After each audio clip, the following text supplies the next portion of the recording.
Welcome along to the Irish NFL show here in Radio Row, San Francisco. I'm delighted to be joined by Tyler Davis of the USA flag football team. Yes, Tyler, thanks for joining me. And I appreciate you guys having me. Tyler, before we get into the flag football, I have to get into this a little bit. There's football in your blood and football royalty in your blood. Your dad is Clarence Davis, and even in Ireland, as far away as Ireland, we've heard of the Sea of Hands game. Okay, And so your dad was actually the running back who caught the yes, sir. who caught that pass in the Sea of Hands game. Went on to win a Super Bowl with the Raiders, 137 yards in a Super Bowl, 1976 with the Give me the stats, Raiders, baby. Yes. So tell me a little bit about how that obviously influenced your rise to get where you are. The biggest influence ever, man. When growing up, that's all I wanted to ever do. I want to play football just like my dad. I want to walk just like my dad. I want to talk just like my dad. I was full on. This is what I want to do. This is what I'm gonna do. So coming from that, funny story. Coincidentally, I actually signed on with the Dolphins, who he actually made the catch against. So yeah, ironically enough, it's kind of funny. And so you actually wear two. Like I was again reading up a little bit about you this morning. You wear two pendants as well. You have them on right now, except when you're playing flag. So can you tell us a little bit about those pendants? So one is actually the Raiders logo, and the other one is the number 28. So my dad wore number 28, and these were actually his. Okay. So he gave them to me, and ever since he gave them to me, I don't take them off. You don't take them off. Such a special connection, and such connection to him, to the NFL, to the whole world. So obviously, look, traditional football was your thing. Okay, how did you that evolve for you from traditional football to flag football? What was your path to where you are today? So after I played tackle, I had a bunch of injuries and everything like that. So I got into coaching, and I was coaching up in Missouri, maybe for about 4 years. And then I ended up moving to Austin, Texas. I had a great friend down there. He was like, man, you need to just come down here, just move. You figure it out when you get here, just move. And I was like, you know what? All right. So I just packed up my car and moved to Texas. And that flag is actually huge down there. And so he was playing in flag league, and he was like, bro, you got to come out and play for my team. And I'm like, bro, I don't play ball anymore. I just coach. He's like, bro, please come play. He asked me like 2 or 3 times. I finally went out and played, and that's 2.5 years ago. I haven't looked back since. The adjustment to it, with us playing on traditional tackle football being, 53 yards by 100 yards, or whatever the case may be, and being condensed to like 25 by 50. You got to have quickness, agility. You got to learn how your hand-eye coordination has to be this much quicker, just to, pull flags and maybe make somebody miss and things like that. So the adjustment's been great. It's a lot in the hips, so maybe some salsa dancing in the hips, yeah.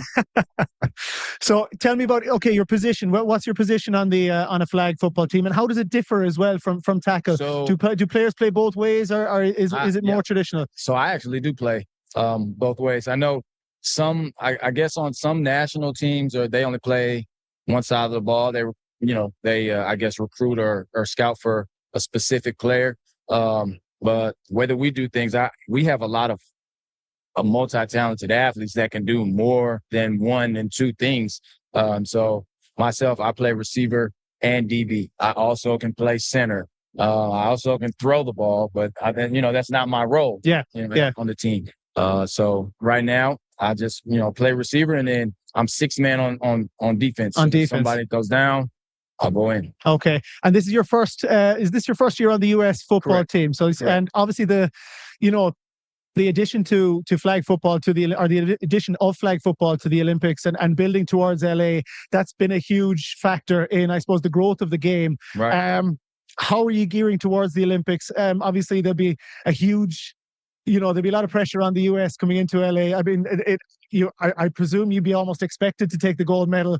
Are there any teams out there that you have to be wary of? I mean, who are your biggest challenges, internationally? I mean, we got to be wary of everybody. The ongoing rivalry right now is between USA and Mexico. Okay. That's been the last couple.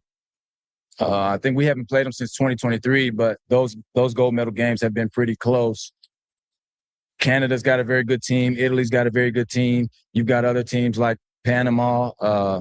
China's investing a lot into their programs now. You just can't sleep on anybody at this point. With it being an Olympic sport now, And the rate that the sport is growing, you're going to have people come out of the woodworks that are going to play. Great athletes. People are honing in on their craft. Yeah. The game's only going to grow and the competition is only going to get better. And it's not just footballers. It's not just your traditional tackle footballers. Athletes in different fields. Like, what other sports would this suit? The skill set that others might have, because I know it's becoming quite popular in Ireland. We have a primary school here representing Ireland in the under-13 tournament this week, St. Marnock's. Yeah, we're hopefully going to catch up with those guys later on. But the sports in Ireland traditionally, you've got Gaelic football, hurling, rugby. It probably presents opportunities for people involved in a lot of other sports. Definitely. To see a path towards an Olympic, an Olympic representation. Yeah, let's say, for instance, you got a guy that plays basketball, just couldn't cut it for the national team. Yeah, and you represent your nation every year, whatever the case may be. Just couldn't make it on the national team. Now, there's another sport that I don't see it saying no to anyone. Yeah, you know what I mean. There's a specific skill set in any other position. There's people of every shape, form, stature, height, weight, whatever the case may be. Yeah. Fast, slow, that play flag. Okay. A flag is for any and everyone. When you say saying no to anybody, okay, and when you say it's for everybody, a lot of former NFL players and even some current NFL players have expressed an interest or a desire that they would love to a chance to win an Olympic gold medal, that it would be the last box they may tick in their careers. That might present a challenge in itself in terms of more established players on a team unsettling a settled squad. I mean, it's hard to assume. I guess you shouldn't assume that anybody who's excelled at pro football level can just be plugged into a flag football team. Is there a pathway to welcome either current or former pro footballers? And is there time for that before LA? And how do you see that working? I mean, there's two years. I think there's time. The biggest thing for me is the competition. Yeah. I don't necessarily feel like it should be just handed or the spot should be given to anybody just off of their name holding weight or who they are, where they come from. As long as the process stays the same, we go to trials, everybody competes for these positions. You take the best 10, you take the best 12. Yeah, I agree with you. Just plugging somebody in for the sake of it, for the sake of who they may be or their personality, just for the notoriety, you can very easily create a rift in the camp. And I guess in terms of the Olympics, this is the pinnacle of amateur sports. It's the pinnacle of a lot of sporting careers. So you don't want to just take it for granted that it's something that you can just just drop somebody in, and you might just want to. You don't want to take somebody. And take somebody out, more importantly, as well. That person can make a play, and this person that you've added in necessarily isn't the best, but for publicity standpoint, they're a good person to have. Absolutely. There's two different sides of it. Do you want the publicity or do you want the gold medal? Yeah. Okay. So, what's your schedule for the week? So, Tyler, are you busy? Have you got events coming up all week? Or are you hanging around Radio Row? What's the plan? So right now I've got. We're here doing networking, So we're kind of networking and touching bases with people. We'll go to the Pro Bowl later tonight.